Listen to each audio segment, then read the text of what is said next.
It said he has one of the most fascinating life resumes on the planet. We've got the legendary Jesse Itzler in the house. Living with a SEAL, 31 days, training with the toughest man on the planet.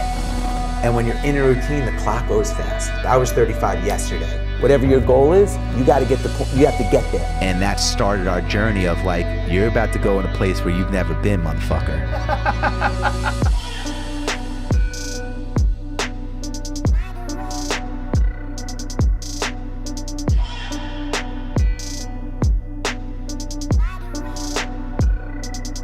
You know, I always tell people, and I've mentioned this before, you got to start the process. Sometimes we overthink things, we make it complicated. Just start. See where it starts to go, and then you figure it out as you go along.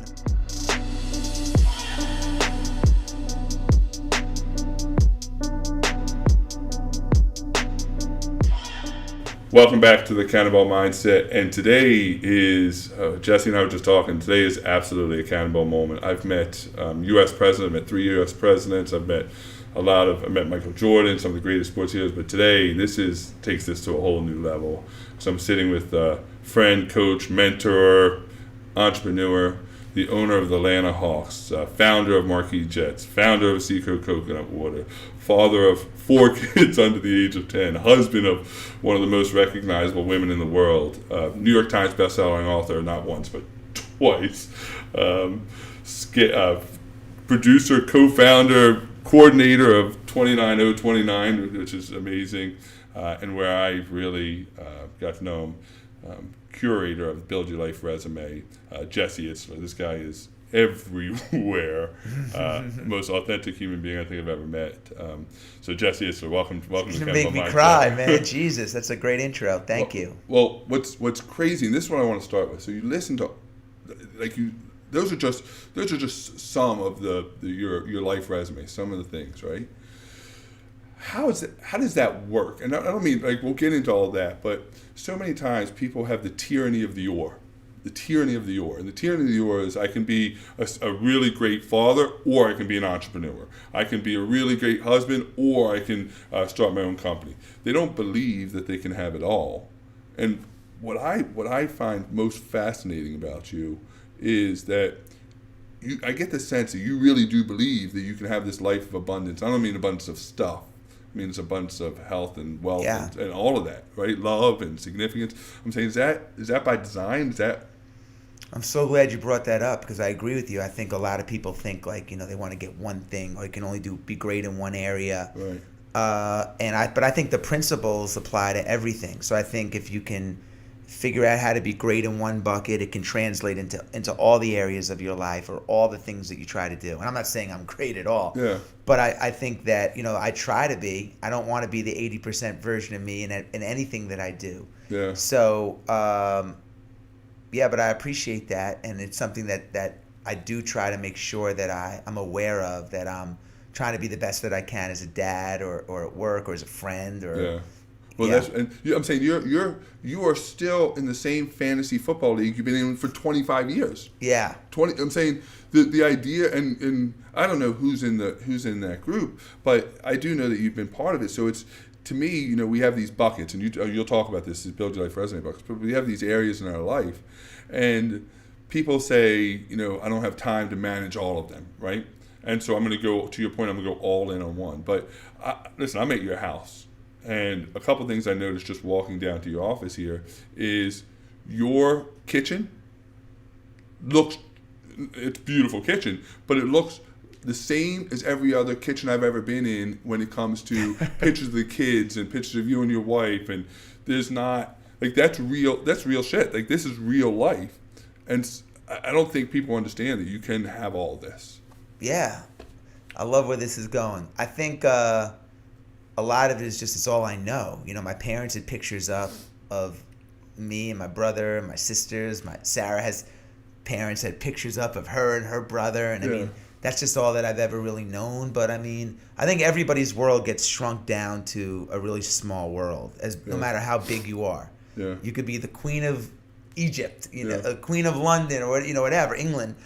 Your world still gets shrunk down to your immediate family, your friends, who you're with. Yeah. And our world is shrunk down into that kitchen. It's Yeah. simplified right there. It's amazing. It really is, because I think this, people have this perception that you take really successful people, really wealthy people, people who have made it, quote unquote, made it, and somehow they believe that it just happened upon them. Like, everybody knows there's a story, but people like to create their own story of how that person got there. And Mark Cuban, who I find unbelievably fascinating. Mark Cuban still reads 3 or 4 hours a day. And I was having this conversation with somebody, and they said, yeah, but he probably has 50 chefs and he's got people to watch his kids, so he can do all that. And I just think that's such a limiting belief mindset, to think that people got there and all of a sudden that somehow it's not attainable for them. Yeah, I mean, there's a lot of things. There's the yeah, but. Yeah. There's the rationalizing that, well, he can do it because. Correct. There's all these assumptions Yeah. that, someone like that has 9,000 nannies and people around him. That very often that's not the case. Correct. Right. That's like the one thing. There's a lot of misconceptions that come around with either success or wealth about people, and but anyone could read. He chooses to do that. Correct. And my bet is he's probably been doing it well before he was super wealthy. Oh yeah, because he was selling computers door to door, and he would read computer manuals, literally Right. computer manuals, for hours on end to try to become the best at selling computers door to door in the computer mastermind. And what he doesn't suffer from is success disease. A lot of people, they become successful in one area, and they stop doing the things that made them successful. And they think that somehow it's going to be sustainable, but it's not sustainable unless you keep doing what got you successful, right? So if I've read a lot about what I could about your marriage to Sarah, and you guys are still head over heels in love, and I could see pictures of you guys all over the place. I'm sitting in your office, and there's the famous napkin framed right there. And I don't know if it's Tony Robbins or somebody once said, if you treat it like the beginning, there'll never be an end. And I think that's so true in success in life too, right? It's true, man. I mean, I love newness. Yeah. I'm an adrenaline freak. I love newness. That's what makes me tick. Yeah. And it's hard. That's one of the challenges of a marriage. After we married for 10 years, even in business, it's just, how do you create newness? As an adult, it's really hard to welcome newness into your life. Like, how do we get newness? Maybe a vacation. Yeah. But most of us just live in routine. Yeah. I try to make our marriage not a routine. Yeah. And we always said every day is an adventure, but it's true. I mean, we work on that. Yeah. It's not really work. It doesn't feel like work, but we welcome newness and change, and we laugh at silly shit. Yeah. And we don't take it so seriously. And then the other thing I would say is that we've taken a lot of stuff off the table. Like, it's very easy to be like, oh, this isn't working, I'm gonna go get divorced, or I'm gonna quit my job. It's easy to be like, or my ankle hurts, I'm not gonna. Yeah, we compromise. We compromise a lot our goals, or we negotiate our goals. Oh my gosh. But we've kind of like just made a lot of stuff. It's like it's not negotiable. We're taking it off the table. Yeah. If we get in a fight, we have to make up. Yeah, because there's no other. Like, what are we gonna do? The alternative is like, I'm be mad at you forever, or we're gonna like leave. Like, no. Yeah. And we could get really mad at each other. We have a relationship just like anybody else. Right. She's gonna do stuff that's gonna drive me crazy. I'm gonna do stuff that's gonna make her think I'm, mad, get her mad at me. Yeah. But at the end of the day, it just goes back to, we have to work this out. We're not going to negotiate down. Yeah. We want to have the healthiest marriage we can, so we try to get in front of issues. Yeah. And we try to deal with it, But we got our challenges just like everybody else. Yeah, and I just think that's for people to understand. They see he owns the Atlanta Hawks, or he sold Marquis Jets. The story of that's the idea of you owning Marquis Jets or Zico Coconut Water or the Atlanta Hawks and selling them off and doing these things. That's the result, right? There's a lot of build up before that, but people tend to focus just on the result, which is so. Yeah, I mean, that to me, that's the side hustle. Yeah. When I look at my life in a pie chart, that's a side hustle. Yeah. That's not nearly as important as my health, as my relationships, as my family, as how I feel. Yeah. That's a job. Yeah. Or it's a hobby. You know, I mean Right, it. I mean, it might be a big business. It might be, but for me, I've never approached it as that's my life or my identity at all. And it's just, I don't really even think about that stuff very often. Yeah, that's where I want to kind of take the conversation there is, you know, you put on this course, Build Your Life Resume. And so here's what's crazy is this, and before we jump to that topic, so I found you. You know how I found you? Did I ever tell you that? So I have twin 14-year-old daughters, and one of my daughters came in and said, "Dad, you gotta listen to this guy, Jesse Itzler, and he's friends with this guy, David Goggins." Now I hadn't heard of you before. This is my 14-year-old daughter, right? Bringing me a video clip of you on impact theory. You doing the Impact Theory podcast, right? So to me, you know what that tells me? And so I'll fast forward. So you and I become friends, or I go through your course. I DM you, and I told my daughter, look, Jesse Itzler DM me. And she got really excited. She was like, what? What did he say? And I said, look, here it is, right? She said, oh, send me a screenshot. So he said, he answered you? And I said, he answered me. And so I go to bed, and 4:30 the next morning, 4:30 a.m., I get woken up by my daughter. And I said, what's wrong? It's everything, like 4:30 in the morning, she's shaking me, right? I'm like, is everything okay? She said, Dad, I hope you're not mad, but I DM'd Jesse Itzler, and he DM'd me back. At 4:30, I probably did. At 4:30 in the morning, right? And if I didn't know anything about you, if I had never read anything, if I wasn't in your Build Your Life resume, that's it. That like the idea of that, and the idea that when I was 14, I wasn't looking up to entrepreneurs and authors, and I didn't have the mindset that my daughters do. I had a very fixed mindset. But what does it feel like knowing that people, I used to look up Michael Jordan and all these great athletes, right? But kids now are looking up to you as somebody that they want as a role model, somebody they want. I'm saying it's the second time you're going to make me cry, Chad. Come on. What are we doing? No, I think it's. I mean, I never look at it like that. I don't.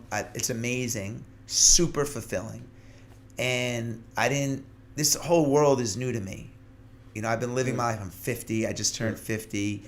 I've been in multiple businesses in completely different fields. You know, from coconut water to music to private aviation. Yeah.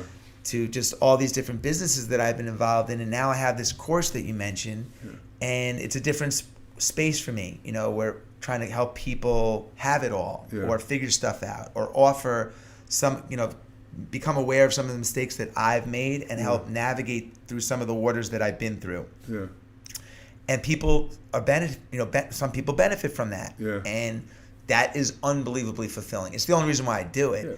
And whether you're 14 years old or 80 years old, I think you know, the message to me is always consistent because that's what's in my DNA. Yeah. So it feels great. It feels amazing. Yeah, because now, and that's what I, you know, talking to you about all your businesses, and we're going to get into that. But money's listen, I don't know your finances, but money's off the table now. And what I mean by that is, and it seems like it never was really about all your stories. It never was about the money. Like again, that's the result.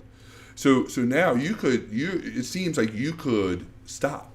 You could literally stop, and you know, your wife could stop. She's unbelievably successful. You could do nothing but raise your kids, which would be a super fulfilling life, and not contribute anymore. You've contributed enough. It seems like your second act is going to surpass your first act, which is pretty hard to comprehend. Yeah, I mean, money. It's funny because people talk about relationships all the time, but we don't really talk about or address our relationship with money. I always say money and time are two relationships that are neglected. You know, we don't really have a clear understanding of. We think we do. Everybody says, "Oh, time is everything," but people don't manage their time properly, or they don't give themselves permission to say no, to allow more things in their life of what they love to do. Yeah. And money is the same thing. I think, you know, I'm doing the same things now that I did when I was 21 years old. My house is bigger. I have a little bit more brown rice and bananas to eat, but everything is the same. Yeah.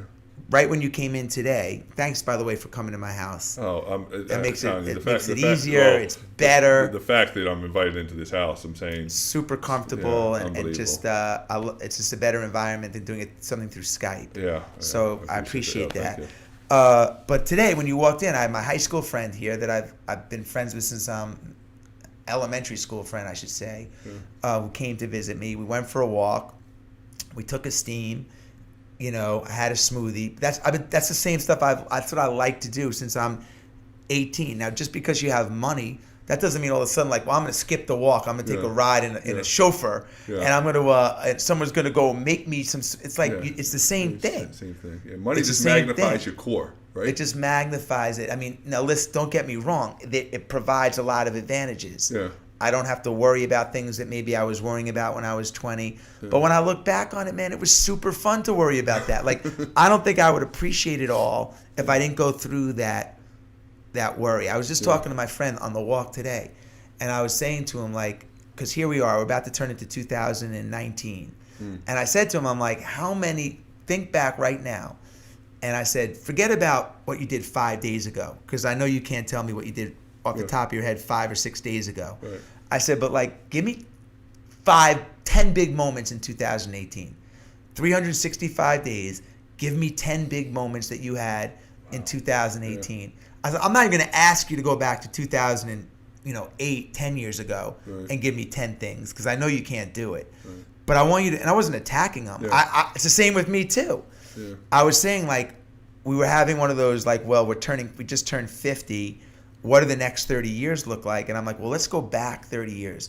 I know you've had a lot of great memories, but how many moments from last year alone are clear, amazing memories in your head? And like, we both struggled. Yeah, right. And it made me like realize, and I'll bring this full circle back to the money thing, but it made me realize, like, it's really important. Like, what are we doing it for?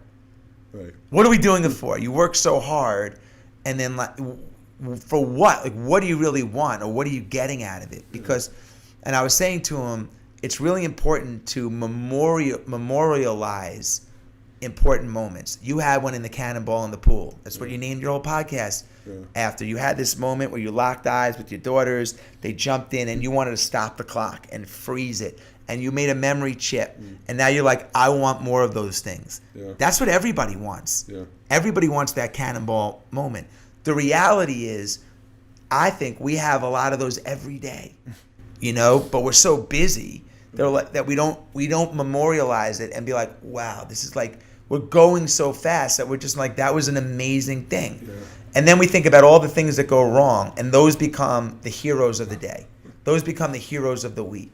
Like, oh my God, it could be anything from my pipe, the roof is leaking, and that becomes the hero, and it ruined my day. How'd it ruin your day? Right. You have 4 healthy kids, you have this, you have that, you're able to, what are you talking about? Yeah. It's part of like the day. Yeah. So I think it's really important to memorialize things as they happen. And I from our walk today, you get these like learning things, you never know where they're gonna surface. One thing that I realize is I want to create a journal that I can give to people in the course or share it with friends that really helps people document over the course of, because you forget. Like, if I said to you, Chad, tell me, man, in 2010, what'd you do? Yeah, right. You'd be like, you'd have no idea. You'd be like, none. I mean, maybe you could pull 2 or 3 things. Right. Even big moments like your wedding or the birth of the twins, you remember it, but it's not really as clear as it should be. Now, that's the human mind at work, and I get it.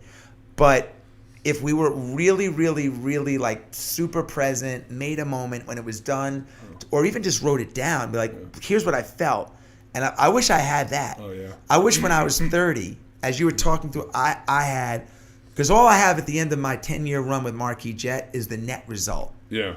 I know how I feel about people. I know I went through a lot, but I don't really remember the grind of it. I just knew it was like grinded. But I don't, and I wish I just documented it a little bit better. Yeah, it's just interesting. Yeah. Well, we find. I was just explaining. I just had a conversation with Molly before we started, and in life we find what we focus on. I said, if I give you 2 blank journals right now, and one says, I want you to go out today, and I want you to fill this journal with all the strife and angst and bad things you see in the world. She will absolutely fill that journal up. if I hand her another journal and said, I want you to go out and see all the beautiful, amazing Cannonball moments, unbelievable things you see in the world, she will absolutely fill it up. So it's what journal you choose to fill out, right?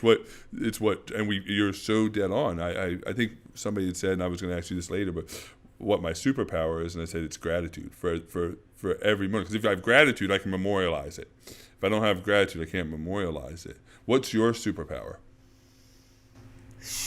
Man, I was just, before I get to my superpower, I was just thinking, like, I've been alive for 18, now I got myself thinking about my time, you know, like, I've been alive for 18,000 days, basically. Yeah. And that's a lot of days, but at the same time, like, I don't remember, where did those days go? Yeah. Where did those days, what the hell happened in 18,000 days? Yeah. Wow. And now I'm like, okay, in the next 10 years, I got 3,000 days, right? 3,600 days or whatever in 10 years. And how many days ahead am I going to remember? Like, how many Cannonball moments or moments in general of those 3,000 days in the next 10 years, roughly, am I going to remember? Why am I going to remember them? How do I make them memorable? What do I want to accomplish in them? Yeah. My superpower at this point, I won't even call it a superpower, is... I think my superpower to date has been my networking and how I make people feel and how I feel about people. Yeah. Because when you get a 980 on your SAT, you have to rely on relationships. And that's always been my thing. I've always had people rooting for me. Yeah. And because I root for them. Yeah. I'm rooting for you. I hope you have the best podcast ever. And, you know, we spent a half an hour talking about, I'm curious about your kids. I'm curious about your wife. I want to know, you didn't go to college. How'd you do a dishwasher? You gave up a scholarship? Like, it's an amazing story. Yeah. You know, you're someone that lives miles away from me, thousands in Maryland, and here we are, and I'm interested. Yeah. That's been my superpower, and everybody has it. Yeah. I've always cared the most. And that's people like want to be, you know. Want to be around. Yeah, them. Like, I'm going to, in 5 years, I'm going to remember. I'm going to see you and I'll be like, how are the twins? Oh, were they 14? Were they 18 now? 20? Yeah. What are they doing? How? It's going to, and it never goes away. And that's been my superpower. And it's not hard. No. It's not even a superpower. It's just a fucking basic human thing to care. Yeah, just but like a lot of us are so wrapped up. If you didn't bring up Marquis Jet or Zico or any of this stuff, it's not on my mind. It happened in my life, and it happened because of relationships, people, and etc. But it's done. I'm not living in that. It doesn't define me. Yeah. If they push delete in my memory bank right now, and all that went away, all that history went away, but I still had all my friendships, wealthiest guy on the planet. So it's just. That's my superpower. Love that. But it's true. Yeah. Well, listen. I guess it's gratitude. I guess in a way too. Well, I think what today you were like. I said I just want to listen. I want to be around this energy as much as I can. You can feel it. I did a podcast at VaynerMedia, owned by Gary Vaynerchuk, and I interviewed his CEO and chief heart officer for the podcast. And I said, when I walked into that office, you felt energy. You literally felt energy. One of the best books I ever read was a book called Power versus Force. It talks about the power of energy. And I felt it when I walked in there. I walked in here today, and it was exemplified. I'm saying it was even stronger. Yeah, we got crazy energy. And I said, I just want to be around this energy. You say, we'll stick around today, and I'm going to be in some meetings where you can sit through. Like, that's where you say that's common practice. Like, it's common sense. It doesn't make it common practice because people don't live that way. Not in reality. Most people, like you said, live in a box. And you're saying, hey, listen, one of your, I don't know if it was your book, your first podcast, you said, I'd literally walk up to people and be like, I want to be your friend. Like, that's, I do. Like, that's not crazy. It's crazy to be that open. You know? It makes me feel really good to make people be better, to be the best version of themselves or get more out. I remember at one of my companies, I had two guys that had like really just kind of like pothead kind of guy in a good way. Yeah. Just like stoners sitting on the couch. They weren't cool dudes, weren't into working out. Yeah. And I got one of them, both of them became super fit. One of them ran multiple marathons. Yeah. And I just remember when he crossed the first marathon and we put him on, we were on a training program together. We did a lot of runs together. We worked together. Yeah. And I said to him, I was like, let's do something amazing, man. And after a couple of weeks, when he started to realize that, like, wow, life for me could be a lot more than just sitting on a couch smoking, which he loved, and I didn't want to take it away from him. Right.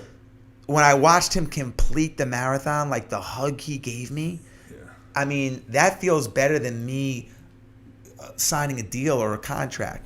And that's always been, something that's important to me. My walk today, I was talking about my friend. Like, the talk was about his business. How do we make your business better? How do we scale it? How do you guys, like, what's the and it starts with questions. I was asking him all these questions, like, how much money do you want to make? First of all, let's reverse engineer. What do you want to make? Yeah. And do you want to? What's important? Do you want to work out of home? Okay. Do you want to help people? That's the most. How you gonna? We made a whole list, and we reverse engineered it, into like how to do it, and that made me feel good, better than. So that's always been something that's important to me. I think the energy you feel is, and it's infectious. Yeah. Brian now from the couch, he wants to help. He's inspiring people. Now his friends that were smoking pot want to be like, whoa, man, Brian ran a marathon, man, whoa, I want to go, let me get a gym membership, and now they're doing a Spartan, and now they're doing, it's infectious. That's crazy. So it's got the domino effect, and that's very rewarding. What's crazy is what you just said, and I don't know if you've ever thought about this, but this is how you just brought it to life is. You were asking questions, right? I tell people all the time, everybody has answers. Geniuses ask questions, right? So you're asking questions. And every question you ask, and this is so probably on an unconscious level, was a what and how question. Because really, I think you tell a lot about people by the questions they ask. And every question you've asked me this morning was what and how. And what the difference is what and how requires people to have full-length conversations. You're not looking for one-word answers. You're looking for collaboration. Well, on our one-on-one call that we did, it was all about collaboration. I mean, your mastermind group, it's about collaboration. You build your life resume. It's not Jesse standing on the mountain. It's let's collaborate. It's all what and how ways. I'm saying it's unbelievable. Yeah. Questions are really important. I ask myself a lot of questions, but I ask people a lot of questions too, because a lot of times we're in our own bubble. Yeah. So it's really hard for you to rate yourself, grade yourself. Your perception of yourself might be very different than the world's. Yeah. I'm sure it is. Right. So when you ask people questions, it's a lot different than asking yourself questions. Yeah. Well, it shows you care. It shows you care, but I'm saying you can really pull stuff out of people. Because sometimes you don't want to ask yourself hard questions, or you don't want to admit certain things. But if you can, when you have someone, that's why coaches are so important. Yeah. And that's why having people that you can really... I remember, I mentioned this, of course, but I remember when Warren Buffett said to my wife, sometimes it's important to have an orangutan, someone that you can just talk to, and even if they don't talk back, you're just getting it out and talking it through and hearing yourself talk and asking these questions, getting it out there versus keeping it compartmentalized inside is really important. Yeah. So that's awesome. Yeah. You just gotta get it out. You do. Your wall is a whiteboard wall. My office board is a whiteboard wall. And whenever I'm stuck, I what and how it to death. I'm like when you ask somebody, if I ask my kids who did this, it puts them on the defensive immediately. I'm going to get a defensive answer. If I ask why is this, again, defensive.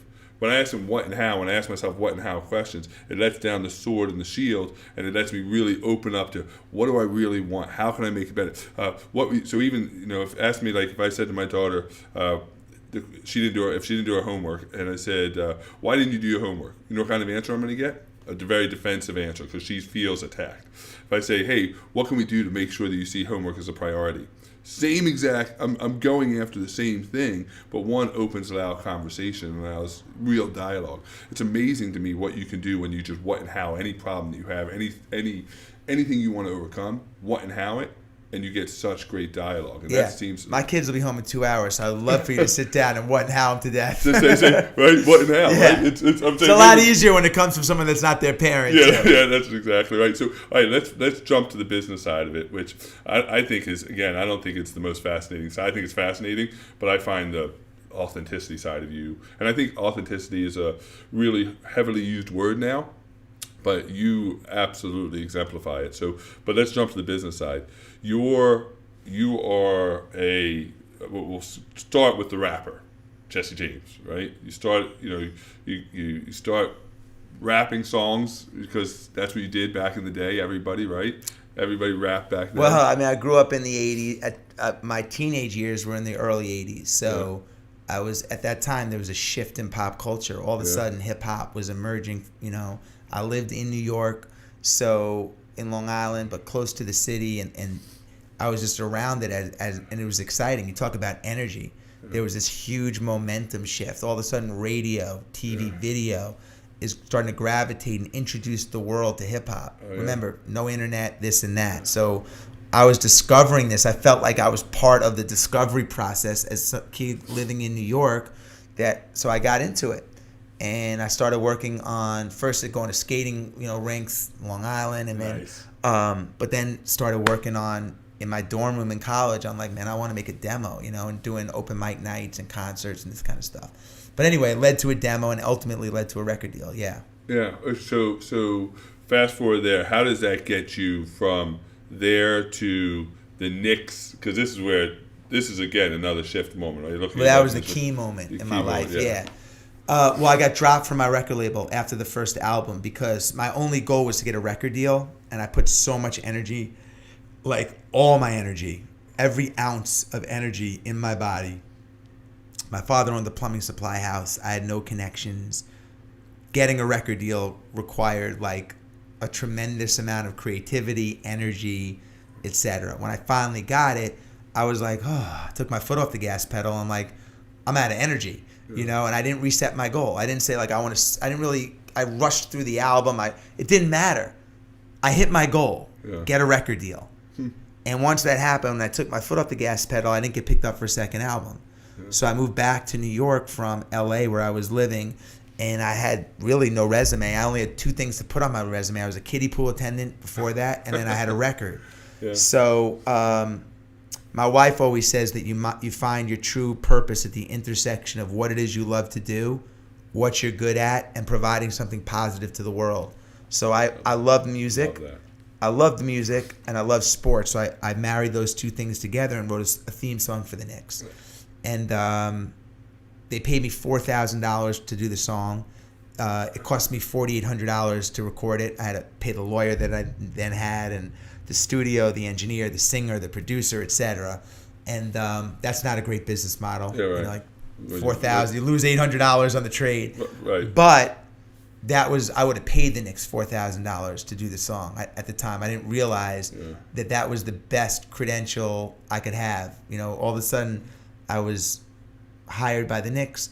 I had this calling card. The song became massively successful, wildly successful. It was like became the number one most requested song on New York radio at the time because the Knicks got hot. And every team that came to Madison Square Garden was like, man, why don't we have a song and video like this? And that became the start of, that was kind of like my aha moment. Like, wait a second. No other teams have songs like this. I'm just going to go write songs for all these teams. Man, $4,000. There's 100 pro sports teams. I could probably sell half of them and get some efficiencies to make a couple of dollars each song. Like, that would be a cool business. And that's what I started doing. So I'll get to this later. I'll ask this later. But one of the things I noticed about you is you said I don't even know if it's set a goal. You said this is what I'm going to achieve, and then you don't wait, like you don't deter from that, right? There's no tyranny, another tyranny, right? The tyranny of the how. So people say, I want to become a rapper. I want to start a company, and immediately they have this great insight of pure like what's true to them. And then immediately the how, but how am I going to do that? I'm not going to. And then all of a sudden they deter from it. It doesn't seem like you have that. I'm going to change my superpower now that you bring this up. I'm going to flip my superpower. Yeah. I think my superpower, maybe I have different color capes that I put on in different situations. Yeah. But I think my superpower is enthusiasm. So I think when I get an idea, like after the Knicks song, I was so enthusiastic that I didn't even have time to write a business plan. I didn't have time. I didn't care. I had so much enthusiasm around getting started and figuring it out that I didn't want to write a business plan. I didn't want to listen to anybody tell me no. I didn't want to ask anybody, is this a good idea or bad idea? Because nothing was going to fuck with my enthusiasm. So I just went, and I started to figure out as I went. Now, sometimes that could be could lead you into problems. Like, yeah. whoa, I wish I knew more about this. Like, this Right. is harder than I thought. Yeah. And sometimes, you go and you figure it out and you navigate as you go. You call audibles, you twist and turn. Yeah. When I wrote the Nick song, and I remember exactly the moment, I started writing songs for different teams. But it was only until I said, wait a second, people want this song and they can't get it, that I had this idea to take all the songs they play in the arena, Madison Square Garden, and license them. So everything from Puff Daddy to YMCA by the Village People to Macarena, whatever they were playing in the arena. And I was like, let me put great moments in team history on like a CD, and then I'll add my song. And I'll have like a musical program like that, because I couldn't sell. I need something I could really package and sell. Right. And then I'm like, I'm there for every sports team. I remember exactly where that was. Exactly. We were just talking about how many moments do you remember? Remember that one? I remember that. I can smell it. And as soon as that happened, I was in business. That was my business plan. I'm gonna write songs for teams, and I'm gonna put together these CDs, and I'm gonna sell them. And that's what I did. And we sold that company to a public company. But I was 23, 24 years old or something like that, 24, 25. And ready, fire, aim, man. Yeah. I was enthusiastic. I started writing a book, Living with the SEAL, same formula. I started out as a blog. I never expected to write a book. I never said I'm going to hire a Navy SEAL so I can write a book. Yeah. The book didn't even happen until 5 years after he left my house for the first time. But I started writing a blog, and I was working on a separate book. And I was like, wait a second. This is the book. I'll make like my memoir around this SEAL experience. Yeah. And once I had that enthusiasm hit me, I would just sit up and boom. I didn't ask people, is this a good idea? Should this be a book? I didn't need validation from anybody to tell me. I didn't seek validation. My enthusiasm was my validation. And that was it. And I just started knocking it out, and it became a bestseller. And again, it doesn't always work out, but that energy, you're using all the words. Like, you don't need a 1600 on your SAT. No. Energy, enthusiasm, 920. caring. All right. You could have cheated off me. I think I spelled my last name wrong. All right, well, okay. I want to cheat it off you. Yeah, right. But I'm saying, like, these are all things that we all have, Yeah. and people underestimate them. They Right. think they need all this experience or money, or the timing has to be right, or, and those are things that are important, but those aren't. I'll take enthusiasm, caring the most. I'll take that over, a 1600 genius that doesn't have the passion or the drive any day. Yeah, the ego needs validation. What you just said is, which I think it's got to go on your wall, because it's probably one of the best quotes I've ever heard, is my enthusiasm is my validation. I think that the idea, because that sets you on the right path, right? That the idea of saying, I know that when we have our best thoughts, our best ideas, that is us at what we were created to be. That is the layers of all the bullshit have been shielded away for that very moment, and we aspire to be this because that's what we were created to be, right? To be great. And so what happens is we have it, and then all of a sudden the layers go back on and we go away from it. What you're saying is, I find it inspires me, and I allow it to push through all the other bullshit. Yeah, it's like, that's my rocket fuel. Yeah. I'm fueled by enthusiasm. I'm not fueled by anything else. And sometimes you have to do things that you're not enthusiastic about, obviously. Yeah, right. But I mean, that it's jet fuel for me. It's awesome. jet fuel. Like, if we came up with an idea right now and we were both enthusiastic about it and passionate about it, and I was like, Chad, you know what, man? Let's go. We're gonna go. We take over the world. Yeah. We're going to do that shit right after this podcast. Yeah, we'll erase the board, man. Put it on the whiteboard. So let's go back to Living with SEAL. When you wrote Living with SEAL, and even now, when you look back on it, if I asked you what type of book it is, like if in a Barnes and Noble on a bookshelf, right? What category did you envision that book to be? Was it a health book? Was it a motivation book? Was it what book did you set out for this to be? Memoir. A memoir.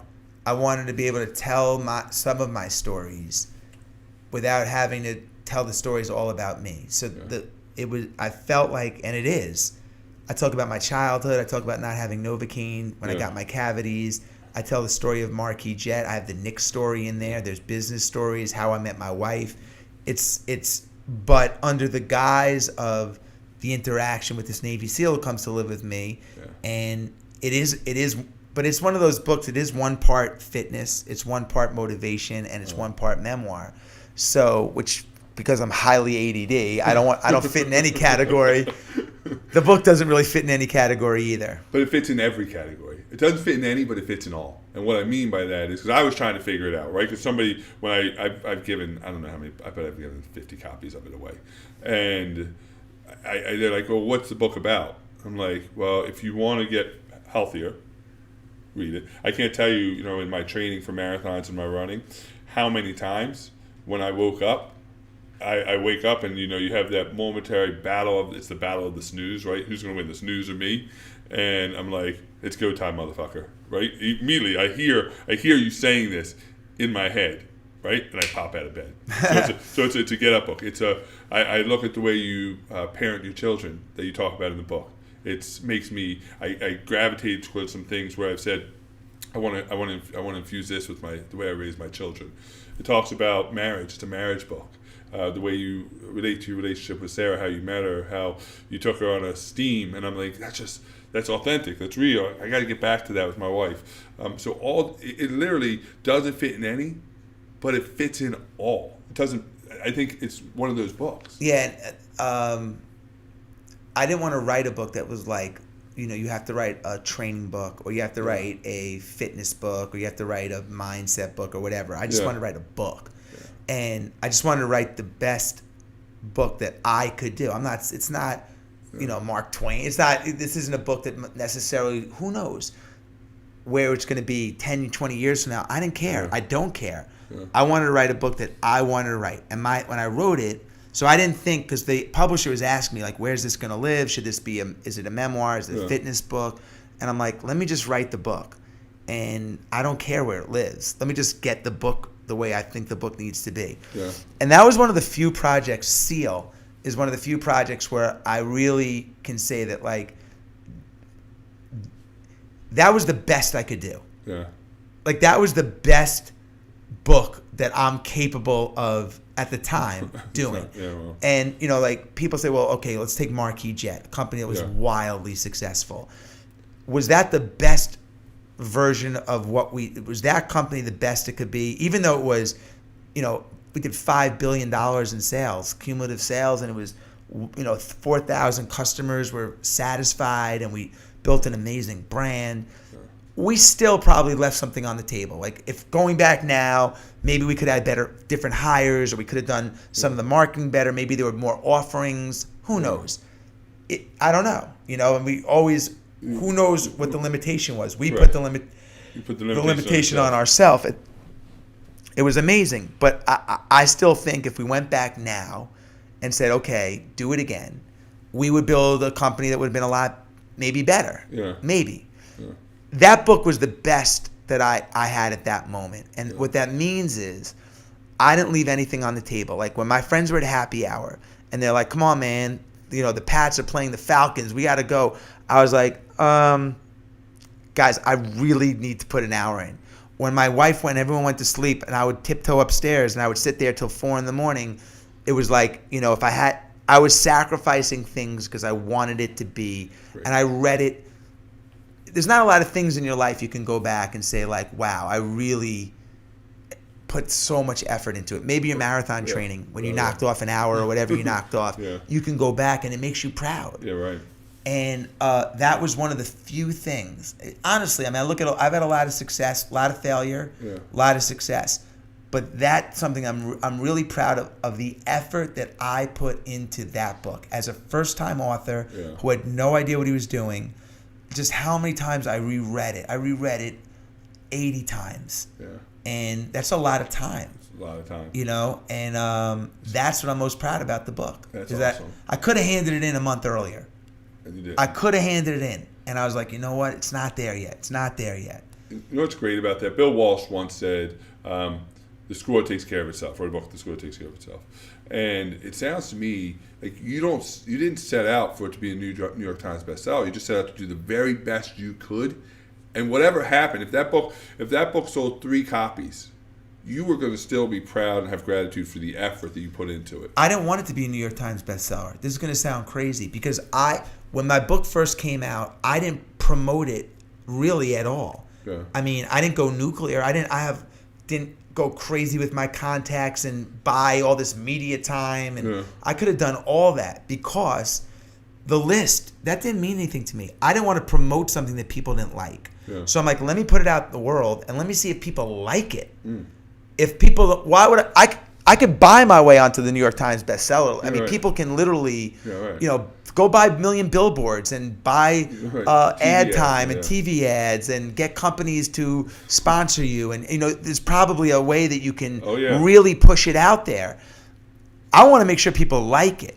So I literally waited like 2 or 3 weeks to see what the reviews are, see how people liked it. And not just of course my college roommate's going to like it. Yeah. How does his friend that doesn't know me, someone that's never heard my name, how are they going to get impacted by the book?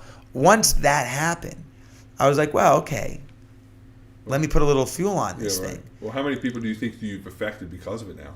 I'm saying, you look at David Goggins, and David Goggins just has his first book coming out. He's got 10 million followers that follow him. That doesn't happen if you don't write the book.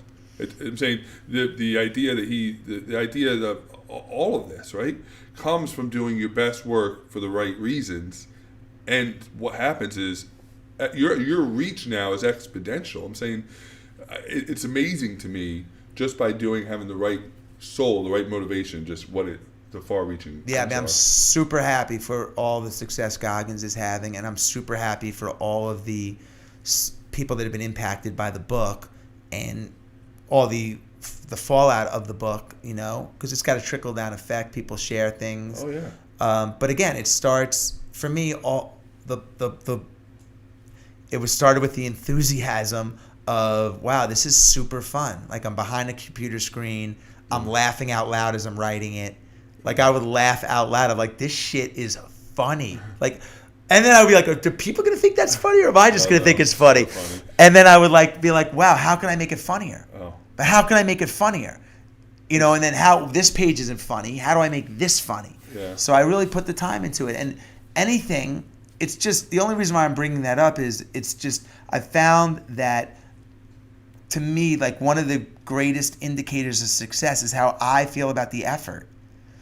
So like, you could have trained like crazy for the marathon that you just knocked an hour and change off of your first marathon time, and maybe you only knocked off 30 minutes. So maybe you didn't get to your goal of 4:15 or whatever you got. Yeah. You still might have looked back and be like, holy cow, I got up when it was raining. I beat the snooze button. I did all these things. Okay, I didn't get my goal of 30 minutes, or maybe the scoreboard can be wrong sometimes. But you still, like, what a victory. You got to the starting line. You lost all this weight. You became incredibly disciplined. What an amazing example to your kids that they saw you chasing this dream. I mean, there's so many layers to just that run. That one run is 50 lessons. Oh, yeah. It's discipline. It's showing your kids. It's saying no to other stuff so you'd have time to run, putting yourself first, having a goal and seeing it to fruition, the preparation that was involved, the research. Like, there's 50 lessons in that one little run exactly right. that you don't even realize, that might not even rear themselves into, maybe people are going to want to talk to you on your podcast because, like, oh, look what this guy did, man. He came from here to here. You just don't know. Well, I think that's such a great point. I don't think without that training for the marathon, I don't think that I do the podcast at all. I don't think the podcast exists. I think what happens is, for me, running became a moving meditation. Whenever I ran this morning. I ran 4 miles this morning, and when I'm running, I feel good about myself, and my best thoughts come out. And it was on a run that I said, I'm going to do a podcast. And immediately the tyranny of the house steps in and said, but Chad, you don't have a college education. How the hell are you going to get guests on your podcast, right? Who's going to want to talk to a guy? And then I had to smack myself into reality. I looked at my wrist, I snapped my wrist and said, I'm enough to do this. And if it wasn't for their run, I don't know if the podcast happens. It's all you talk about. It's all cumulative, right? It's all builds on one another. Everything you do. Yeah, it's so true. I think the reason you probably, and you're very enthusiastic about the podcast. Yeah. That's part of what's driving you. You know, like that's your fuel. You probably love it. You're meeting interesting people. Yeah. Here you are. I mean, I can't believe the names of people you have coming up on the show. Yeah, I got you. I'm saying I got Jesse Itzler. No, and I appreciate that. But you've been able to get, and you were mentioning some of the people that have committed. Oh yeah, Gary Vee and Jim Quick, and I'm saying these are thought leaders and people that like. You know, and here you are, and it's not a knock on you, but I mean, I give them credit and you credit. You've been able to, whatever your pitch is, something is translating, whether it's the persistence, the adrenaline, the enthusiasm, whatever it is, it's working. Now, for me, when I look at that, I'm like, that can translate into anything you want to do. If you can get those kind of guests and be able to do this with not coming out of nowhere. You came out of nowhere with the show, and now you're on fire. Well, that can translate into anything. Yeah. So, like, whatever you're going to do, like that, I would bet on it. Yeah. That's someone I would bet on. I think a lot of it goes, and I would love to get your take on this. I tell people all the time, you get in life what you believe you're worthy of. When you don't believe you're worthy of a lot of things, you don't get a lot of things. But I truly believe, and this isn't ego talking, but I believe that every human being was built worthy of a life of abundance. That's what you weren't created to have a life of lack. You just can't. I can't wrap my head around that. But if you believe you're worthy, then your behaviors fall in line with that, right? If you truly believe, I believe that I'm worthy of sitting here with you. You know, I look up to you. You're a great, I say, a friend, a coach, a mentor, all those things. But I believe that I'm worthy of sitting here. I forget that sometimes, but I'm saying, do you believe that you have to believe you're worthy of success to have success and love and all those things? I think it's super important. I think it's really important. But I still think that most people live 80% versions of themselves. I still think that most people, even people that operate at a high level, you know, even my wife. I think my wife can do a lot more. You know, I tell her all the time, she's done an amazing thing in business, and she's impacted millions of people through her philanthropy and all this stuff. Yeah. So she is. What she's done is absolutely incredible, but I know what she's capable of. Oh, yeah. I see her every day. I know what she has inside of her, and I still think that she hasn't scratched the surface of what she's capable of doing. Yeah. So you grade yourself against you. Yeah. You know, so when I look at you, Chad, you know, it's like, okay, how old are you? I'll be 45. 45. So let's say you got 40 years left, 35, 40 years, maybe a 50, 60, but you don't have hundreds. Right. Your scorecard now, to me, is today for the next 40 years. All the other stuff, I think it's great you didn't go to college, and you've been able to do what you've done. And I think it's great that you're a teacher and a coach, and you've done all this stuff, and a leader in sales and everything. But you did that already. You'll build on it. But the scorecard, that game's been played. The scorecard now is today to 45. My scorecard is today to 30. That's the only thing I'm going to grade myself on. I can't grade. When am I going to sit back and pat myself on the back that I ran a marathon, or I ran 100 miles, or I did this? Only that's the old school scorecard. It's like a bowling thing. Yeah. That game is done, and now they go. They put the new thing, and now you have a new 10 frames. I have 30 frames in front of me. Each frame is a year. The fuck am I going to do with it? Like, that's how I'm going to grade myself. And that, you know, if I go lax on it, because I could go sit on the beach, then okay, I'll grade my relaxation bucket at 10, and maybe that's cool. But for me, I want that to have. I want a high frame. I want high frames in those years. Now listen, everybody has a different thing. Some people might say, well, you just want to be happy, enjoy. I am happy. I do enjoy my life. I have balance, vacations, all that stuff. I want to do shit because I don't want to be like like that 80% version. I don't want to be given this opportunity and I just spent my last 30 years sitting on a beach reading books. Nothing against that. Yeah. That's just not me. Yeah. I want to be 110%. I want to over-index in it all. Yeah, I love that. And that means not looking in the past. That means looking at today. Give me my 10-pound bowling ball and let me, like that little bowling lane is my lane, and let me see if I can roll strikes, and that's what I want to do. If it makes sense, but so the window's short, man. The window's short. Well, it goes back, and this is what I wanted to say. I was going to ask you earlier is that there's a pattern. This is the pattern I figured. What I believe I figured out about you. You go back to, all right, I'm gonna be a rapper. Great, you get signed, you have a hit. All right, move on. I'm going to start a company, Marquis Jets. I'm going to build it. It's going to be successful. I'm going to rock it. I sell it to Warren Buffett. Check, done. I'm going to get involved in Zico coconut water. Before coconut water was even a thing, you're ahead of the game. I'm going to get it. I build it. I conquer it. I sell it. I check it off the list. It seems like you live exactly what you just said. Is I'm not. It's a new game every day. So all right, what am I going to conquer now? And now move off. And it's not. It's the. And I think it goes back, and I can even relate it back to your U.S. Open story when you were a kid. Right, so what is I know the U.S. Open story, but tell, because I think that's where it clicked on me that this has been a lifelong thing for him. This isn't started when he became older. This is when you were a kid too. Yep. No, when I was a kid, I lived in Long Island, and the U.S. Open was in Queens, and I would take the train with my friends, one friend in particular, to the U.S. Open, but we never had tickets, so we would try to sneak in and see if we could sneak in to go watch the matches, because how are we going to spend $30, $40 or whatever it was to get into the grandstand? We couldn't do it. So we would take the train, and after a while, we figured out how to crack the code. We were able to sneak in through the news door, holding the wires, like we were working with the camera guys when they were coming through, and like we would go in. And I remember once we finally got in, after all these attempts, my friend was like, "Let's go into the main thing and watch." And I'm like, "What? I'm gonna go back out and see if I can sneak in again." And like I didn't even care about the tennis matches. Yeah. So now fast forward, which is such a great story. Fast forward, right? It's you start Marquis Jets with nothing, right? With literally not even contacts, just because you once went on a private jet and said, "Oh shit, this is extreme, right? I want more of this."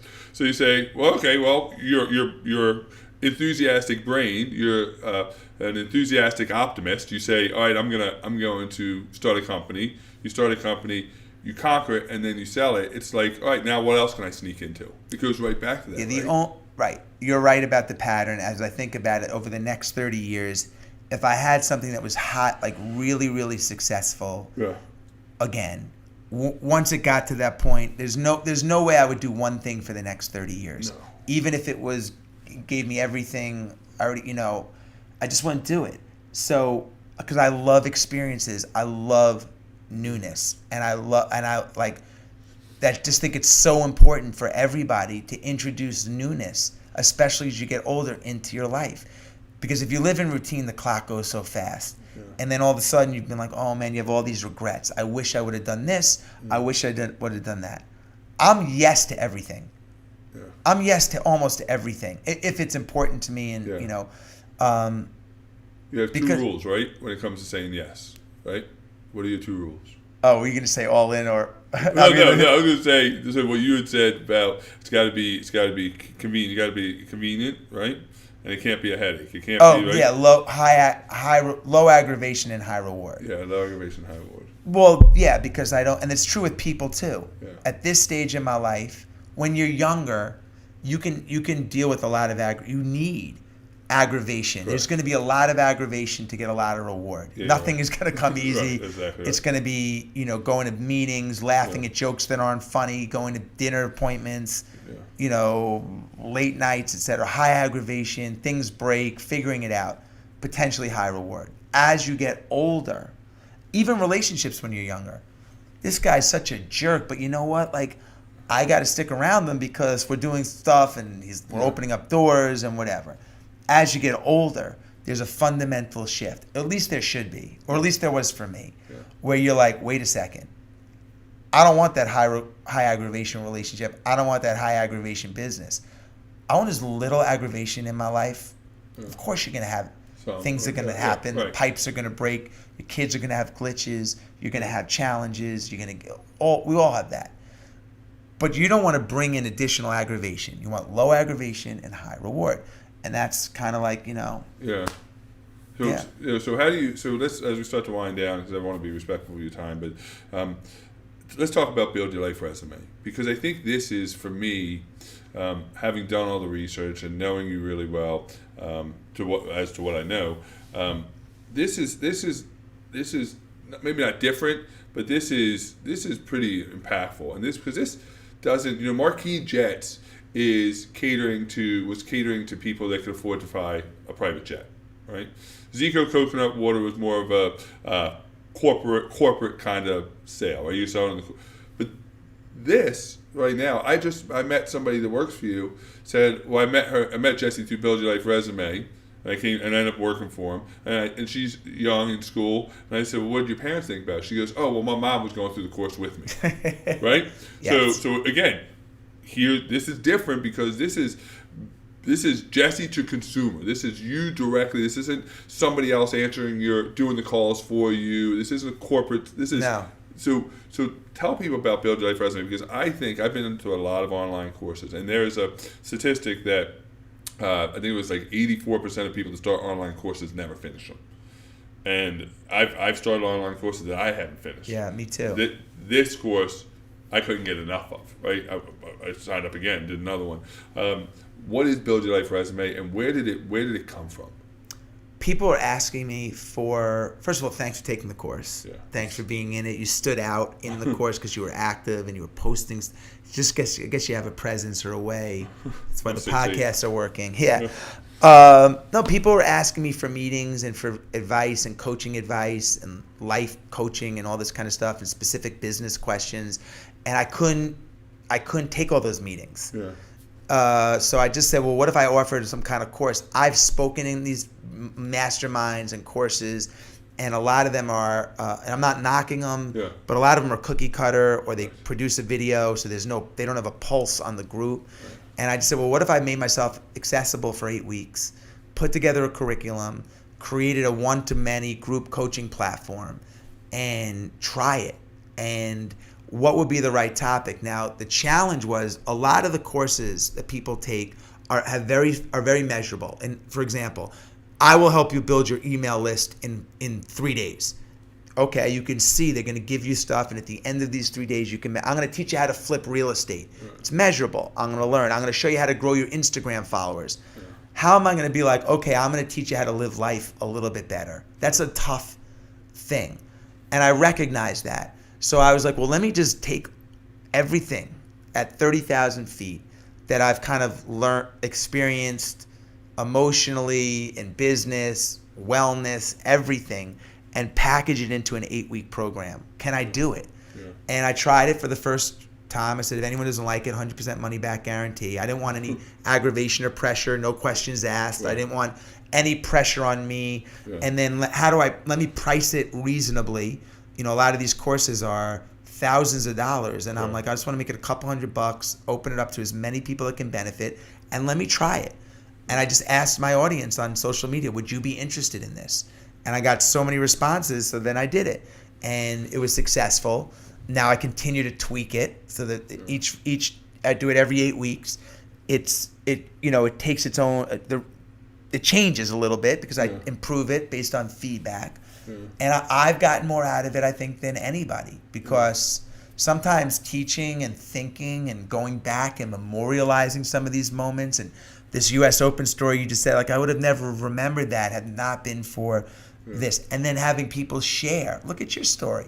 That inspired me. I was like, God, man, this guy just knocked off about a quarter of the time it took him to run a marathon, and you're not a marathon. You don't have the typical marathon frame. I'm not a Kenyan. Yeah, I mean, you're like a big guy, tall. 6'8", 250. Yeah, I mean, come on, man. So it inspired me. It was like, well, shit.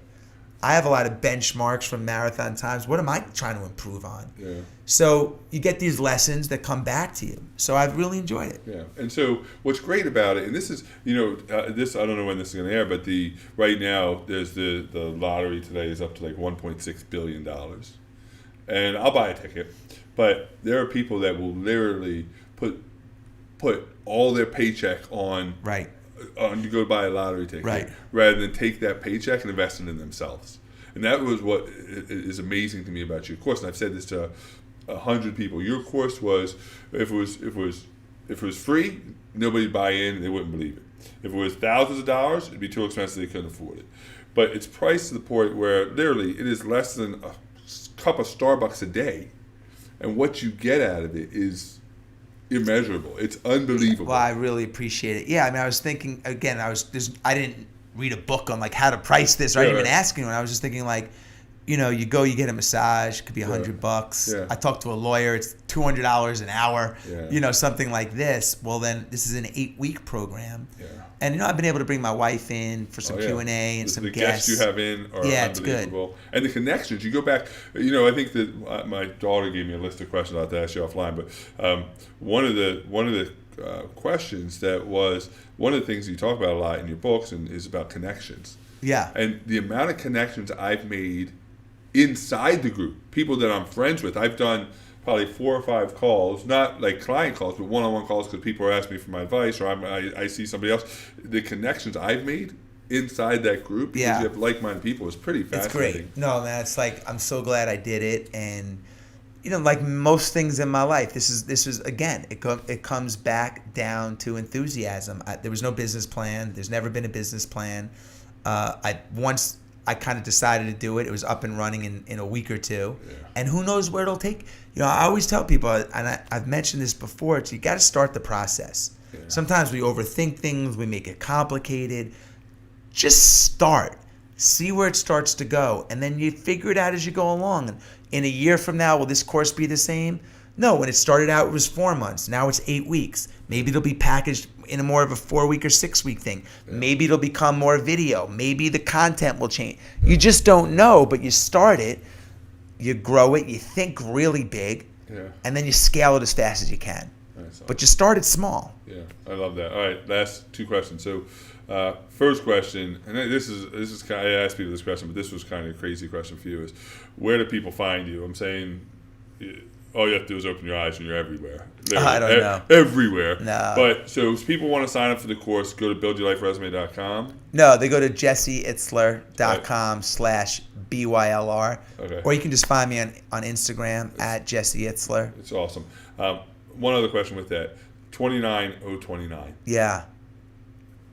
I haven't done it. It's on my budget list to do next year. Like, I got to do this thing. It's amazing. What is 29029?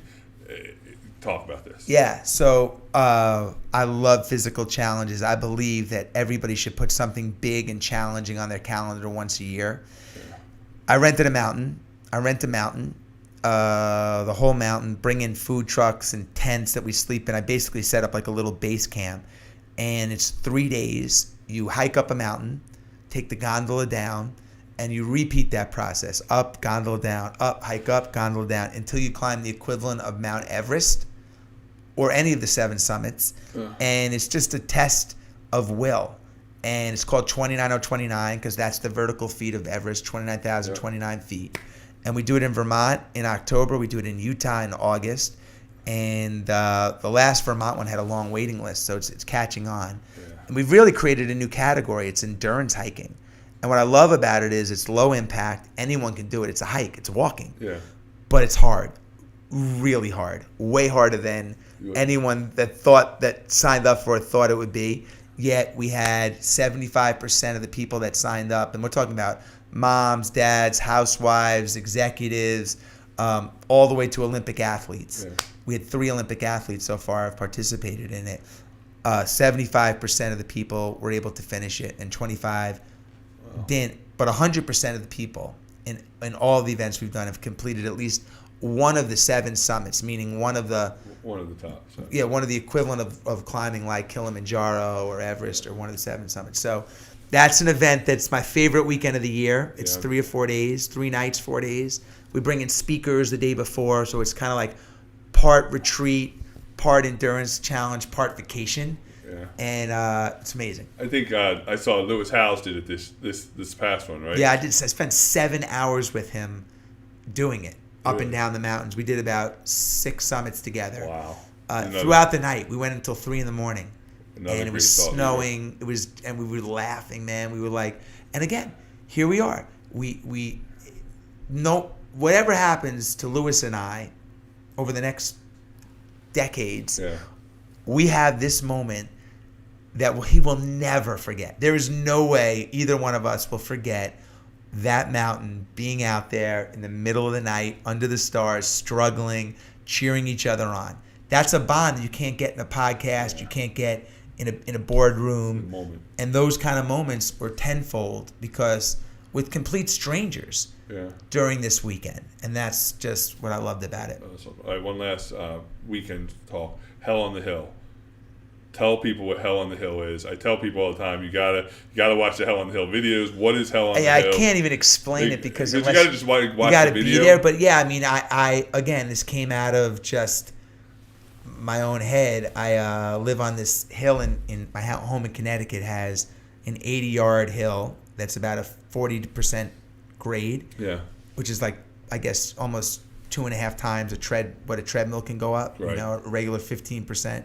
Yeah. And in one of my training sessions, I was just running with some friends, and we were sprinting up the hill. We were doing hill sprints, and we were just like, "Do you think anyone could do 100 of these?" Like, no, it's impossible.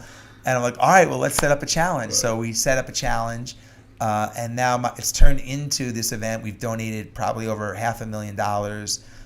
My wife and I, because everyone who participates chooses a charity, and this is my favorite part of the event. It's the best backyard race in America, like without question. Yeah, right. I mean, we have bands and it's just bonkers, but everybody stands up before the race, and for 1 minute, it's limited to 100 runners. So for 1 minute, they stand up and they say who they are and who they're running for in the charity, and then we donate $1,000 to each charity for all the people that participate.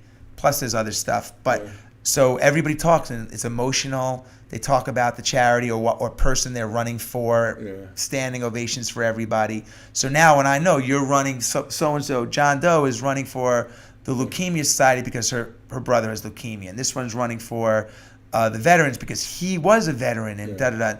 We've had people with stage 4 cancer run. I mean, it's just a really powerful day. I'm excited. You invited me, and I backed to a 80-acre farm. So my property backs to a farm, and it's very hilly. So I went and talked to the farm owner, and I measured out 80 yards at that slope, right? And I've already started training. So I said, "Can I borrow your hill?" He looks at me like I'm freaking crazy, right? Right. So can I borrow your hill until July or August, whenever it is? And he said, "Yeah." And I said, "I'm just going to train up and down. I got a sandbag, and I'm just going to go up and down from now until August because I'm going after Goggins' record." His record's been broken. What? Yeah, Kevin the Cop. Kevin the Cop is the world record holder now at Hell on the Hill. That's crazy. So I'm looking forward. So people can find that. So last question. So when you leave this earth, 50 years from now, whenever it may be, 60 years from now, what do you want your contribution to have been? What do you want people to say? This is what Jesse Itzler left the world with. What is that contribution? You know, I've only recently started to think about that. Hopefully I don't have to think about that for another 40 or 50 years. But it's a very difficult question because I'm not like a legacy guy thinking about I'm in the moment now, and I just want people, I think with 4 children, I want people that are alive today to remember me as a good friend. Recently, at my 50th birthday, I flipped the script. And instead of having people come up and toast me or roast me, which usually happens, I called people up one by one, and I talked about how they've impacted my life. So I want people to understand how the relationship, how they've affected me, and hopefully I've affected them. So, but I don't know. I think at this age, it's really important to have found something that's pissed you off to the point that you want to like stand up and right versus wrong and kind of like bring awareness or protest to something. Doesn't mean you have to go in front of the White House and picket, but I think you have to find something that you feel is unjust and try to initiate some kind of change or awareness. So that's something that I'm passionate about now, as related to the food industry, but and deception and advertising and this kind of stuff. So that's something that I want to. I was thinking about this, Chad. I can leave you with this, but I was thinking, like, imagine if I took all that energy we talked about. We talked a lot about energy. You walked in my house, you felt energy. You went to Gary Vee's, you felt an energy. I was talking about an enthusiasm. That's just an energy around stuff. I talked about how much energy it took me to get a record deal. And at the end of that, I was out of energy. So I took my foot off the gas. There was no more energy in the tank. Imagine if I harnessed all of the energy as an entrepreneur and a parent, all the energy in branding, creativity, selling, hustling money, getting rejection, getting thrown out of offices, all the no's that I've had to deal with, all the you can'ts that I had to go through, all the flights, the Greyhound bus trips, the subway rides, all the bike 20 miles to the studio as a kid, all the stuff, everything. If I channeled all of that energy into something outside of business and channeled into like a cause-related thing, if I took all the skills, connections, and everything that I have right now and put it into like, I am going to do this to make the world a better place because I am going to change a law or change this product or whatever, could I impact an industry? I think I can. So that's like, I'm shifting. There's a fundamental shift. I can't give 100% of it. But I was thinking to myself, like, the guys that I am, the companies that I'm passionate about going against, their CEO is a job. I have a passion. And I'll take that over the CEO of a high power that's just in it for the job versus the energy behind a cause any day. So that's, I don't know what the legacy is going to be or 150 years from now, but I want my kids to see that fight because they didn't get to see young me at 30 coming up. They see what you see. They see, you know, a nice house, a fancy kitchen, and all this stuff. They didn't see how it got there. So watch this. Watch me shake up an industry. You know, I want, like, watch what my father took on breakfast. Like, I'm taking on breakfast. And I want them to see that. Oh, yeah, I love that. I can tell you, for what it's worth, that we don't buy cereal anymore because of you. We don't. We literally, we know the false advertising. I would have never known. I was unconsciously incompetent when it came to the deception of food and the effects it has. But your Friday post to the cereal industry and the breakfast industry is unbelievable. We don't eat it. We don't eat it, and we talk about it. So, you know, for whatever it's worth, I think that's already making its way out there. At least it did into my family, which improved the health of my family. Big things on the highway coming after them. So that's I'm awesome. Excited about it. Yeah. Well, listen, I from my daughter who loves you, my daughters who love you, from me, from everybody that. Man, just thanks for being you, and thanks for giving up your time today. Man, I appreciate you coming in. I think we should go cannonball in the pool. Just run and jump. Absolutely, man. I got the clothes. We'll throw them in the dryer. Yeah, I love it. Awesome. All right. Well, thank you, brother. If you haven't read his books, I'm telling you, read his books. Take Build Your Life Resume course. Take it. I'm telling you, it'll be the greatest. Bet on you. Don't bet on the lottery. Bet on you, invest in this course, and you will be, I guarantee you will be better for it. I know I am. Thanks, Jess. Thank you, man. Thanks, Chad. Awesome. Appreciate it, man.